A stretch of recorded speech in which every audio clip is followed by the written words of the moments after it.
বরিশাল জেলার হিজলা উপজেলায় মেঘনা নদীর ভয়াবহ ভাঙন রোধে স্থায়ী নদীবাঁধ নির্মাণের দাবিতে মানববন্ধন করেছেন এলাকাবাসী। আজ শুক্রবার বিকেলে উপজেলার বড়জালিয়া ইউনিয়নের দুর্গাপুরে এ কর্মসূচি পালন করা হয়।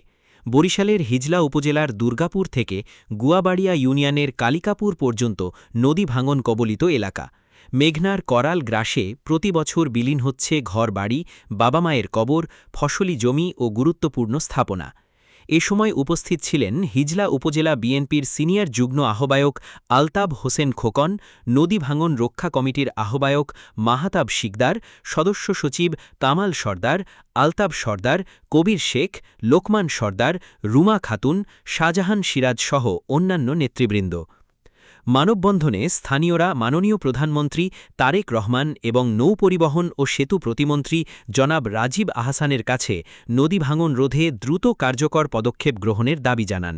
দ্রুত নদী ভাঙন রোধে বাঁধ নির্মাণ করা না হলে এই অঞ্চলে রক্ষা করা কঠিন হয়ে পড়বে।